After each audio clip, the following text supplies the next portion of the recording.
Good evening. ముఖ్యమంత్రిగా 20 రోజుల తర్వాత అన్ని డిపార్ట్మెంట్లు రివ్యూ చేసిన తర్వాత తెలంగాణ ముఖ్యమంత్రి రేవంత్ రెడ్డి ఈరోజు మీడియా ముందుకు వచ్చారు. కాంగ్రెస్ 6 గ్యారంటీల స్కీమ్లో భాగంగా అప్లికేషన్ ఫామ్స్ను ఫిల్ చేసుకునే కార్యక్రమాన్ని ఆయన ఇనాగరేట్ చేస్తూ ఈరోజు ఆయన మీడియాతో మాట్లాడారు. గత ప్రభుత్వంలో జరిగిన అవినీతిపై ఖచ్చితంగా విచారణ జరిపిస్తామని చెప్పుకొచ్చారు రేవంత్ రెడ్డి. ఈ సందర్భంగా అప్పుడే ఏముంది, ముందుంది ముసళ్ల పండగ అంటున్నారు ఆయన. పవర్ ప్లాంట్ అక్రమాల నుంచి కాళేశ్వరం వరకు దర్యాప్తు జరుగుతుందని, నిజాలు బయటపడిన తర్వాత రివర్స్ రికవరీ యాక్ట్ను కూడా అమలు చేస్తామని చెప్పుకొస్తున్నారు రేవంత్ రెడ్డి.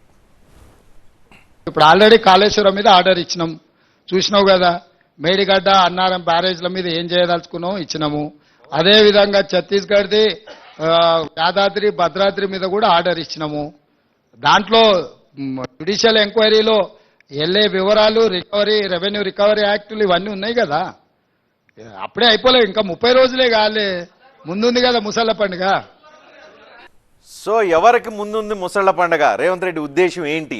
ఇప్పుడు ఆయన చెప్పినట్లుగానే ఏవైతే 3 ప్రధానమైన అంశాలు ఉన్నాయో వాటి మీద విచారణ జరిపిస్తామని చెప్పి అంటున్నారు. విచారణ కాదు, రికవరీ కూడా ఉందని అంటున్నారు. అందుకోసమే ముందుంది ముసళ్ల పండుగ అంటున్నారు. స్థూలంగా చెప్తే వెంటాడుతాం వేటాడుతాం అనే తరహా ఒక ఇండైరెక్ట్ ఇండికేషన్ అయితే రేవంత్ రెడ్డి ఇచ్చినట్లుగా మనకి కనిపిస్తుంది.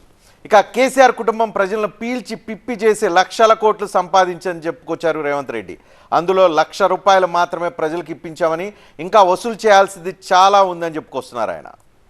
వాళ్ళ దగ్గర ఉన్న ఆస్తి ప్రజల యొక్క రక్త మాంసాలను పీల్చి పిప్పి చేసి సంపాదించుకున్న సంపద ఈరోజు వాళ్ళు తింటున్నారంటే అది రక్తపు కూడు, అది శ్వేతపత్రం కాదు. నిన్నో మన్నో ప్రజావాణి కార్యక్రమానికి కాడబిడ్డ వచ్చింది, అక్కడ దరఖాస్తు ఇచ్చింది, వీళ్ళు పరిష్కరించలేదు, నేను పరిష్కరిస్తున్నా, ₹1,00,000 ఇస్తున్నా అని కేటీఆర్ గారు ఎక్కడో టీవీలో పేపర్లో ఎక్కడో నాకు భలే సంతోషం అనిపించింది. నీ 1,00,000 కోట్లలో ₹1,00,000 అన్న నీ మెడలు వంచి పేదలకు వంచిపించిన ప్రజావాణి విజయవంతమైనట్టే కదా. 99,999 కోట్ల రూపాయలు కేటీఆర్ దగ్గర ఉన్నాయి. 1,00,000 కోట్ల సంపాదనలో 1,00,000 పోయినా. సో ఇంతటితో ఆగలేదు ముఖ్యమంత్రి రేవంత్ రెడ్డి. కార్లు కథ ఒకటి చెప్పుకొచ్చారు. కేసీఆర్ సీఎం అవుతానని ముందుగా ఊహించి ఖరీదైన కార్లు, అందులోనూ ల్యాండ్ క్రూజర్లు, ఒక్కొక్క కారు ₹3 కోట్ల ఉంటుంది. అంత విలువైన ల్యాండ్ క్రూజర్ కార్లను కొని సిద్ధంగా విజయవాడలో దాచిపెట్టారు.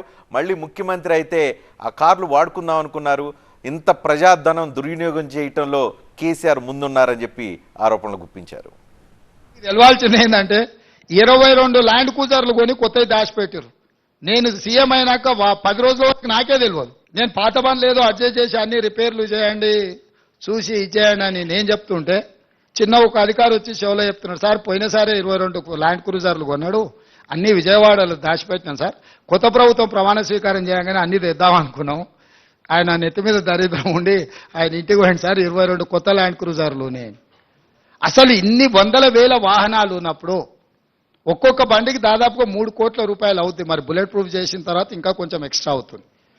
22 కొత్త ల్యాండ్ క్రూజర్లు చెప్పా పెట్టకుండా కొని దాచిపెట్టిన కేసీఆర్ మూడోసారి కూడా వస్తాడు. అన్ని అందరూ 22 అంటే ఆయనకు, ఆయన వంది మాగతులకు అందరికీ ఉండడానికి. ఇట్లాంటివి ఆయన సృష్టించిన సంపద. ఆరోపణలతో ఇంతటితో ఆగకుండా గత ప్రభుత్వం రాష్ట్ర ఖజానాను మొత్తం ఖాళీ చేసింది, ఖాళీ కాదు తుడిచిపెట్టింది అని చెప్పుకొచ్చారు రేవంత్ రెడ్డి. లంకె బిందెలు ఉన్నాయని చూస్తే ఖాళీ బిందెలు మాత్రమే కనిపించాయంటూ సెటైర్ వేశారు. చూస్తే ఖాళీ గిన్నెలే కనిపిస్తున్నాయి. మేము లంకె బిందెలు అనుకొని వస్తే ఖాళీ కుండలు కనిపిస్తున్నాయాడా? ఇప్పుడు ఏమీ లేదు అక్కడ. సార్ గారు అంతా ఊడ్చిపెట్టిపోయినరు. తూడ్చిపెట్టిండు, ఊడవడమే కాకుండా చాలా డ్రైగా ఉన్నది. వాటన్నిటిని కూడా సమీక్షిస్తున్నాం. అందుకే కేంద్రం నుంచి రావాల్సిన నిధుల కోసం కూడా అక్కడికి వెళ్ళి కలిసినాము. వాటన్నిటినీ పర్యవేక్షించుకొని అందుకే మీకు శ్వేతపత్రం ఇచ్చినాం. ఎందుకు చెప్పాల్సి వచ్చింది అన్ని వివరాలు? మనం ఎక్కడి నుంచి మొదలు పెడుతున్నాం? వెనకటికి పెద్దోళ్ళు చెప్పి రేట్లు వేసినా లెక్క పెట్టేయమని. సో ఈ కేసీఆర్ ఎవరికేమి ఇచ్చిండో, ఎక్కడ ఏముందో కూడా చెప్పని పరిస్థితి ఉన్నందుకే ఈరోజు శ్వేతపత్రం విడుదల చేసినాము. 6,71,00,000 పైచీలకు కేసీఆర్ అప్పు చేసి మనల్ని నిండా ముంచి ప్రభుత్వం వదిలేసి అందరు కలిసి పరారైపోయినరు. ఈ పరిస్థితిలో నుంచి మనం తేరుకొని ఒక మంచి ఉద్దేశంతోని ఆలోచనతోని ప్రభుత్వం ముందుకు వెళ్తుంది. స్థూలంగా చెప్పదలుచుకుంటే రేవంత్ రెడ్డి ఖజానా ఖాళీ అయిందని చెప్పారు. గత ప్రభుత్వం దుబారా చేసిందన్నారు. అదేవిధంగా దుబారాను ఆపితే చాలా స్కీమ్స్ ఇంప్లిమెంట్ చేయొచ్చు అంటున్నారు. అదేవిధంగా గత ప్రభుత్వం అవినీతి చేసింది, వాటి మీద ఎంక్వైరీలు అన్నారు. ఒకటి ఎంక్వైరీలు, రెండు దుబారా ఆపటం, మూడో వైపున ఖజానా ఖాళీ అయిన నేపథ్యంలో కేంద్ర ప్రభుత్వ గ్యారంటీలు లేకపోతే కేంద్ర ప్రభుత్వం నుంచి వచ్చే గ్రాంట్లు ఏవైతే ఉన్నాయో వాటి ద్వారా ఏదో రకంగా ఈ కొత్త స్కీమ్ని ఇంప్లిమెంట్ చేయించాలనే ఆలోచన ఆయన చేసినట్లుగా ఓవరాల్గా స్థూలంగా చూస్తే ఆయన మీడియాతో మాట్లాడిన గంట సేపు ఏదైతే ఉందో దాన్ని బట్టి చూస్తే అర్థమవుతుంది. 6 గ్యారెంటీలకు సంబంధించి ప్రజల దగ్గర నుంచి అప్లికేషన్లు తీసుకోవడం కార్యక్రమం రేపటి నుంచి మొదలవుతుంది. ఆ అప్లికేషన్లు తీసుకున్న తర్వాత వెరిఫై చేసిన తర్వాత వాళ్ళందరికీ 6 గ్యారెంటీల స్కీమ్లు ఇంప్లిమెంట్ చేస్తాం, అవన్నీ 100 రోజుల్లో ఇంప్లిమెంట్ చేస్తామన్నారు. ఇంకా టైం ఉంది అనే విషయాన్ని కూడా చెప్తున్నారు. అయితే ఖజానా ఖాళీ అయిన నేపథ్యంలో అవన్నీ ఎలా చేస్తారనేది కూడా చూడాల్సిన పరిస్థితి మనకు కనిపిస్తుంది.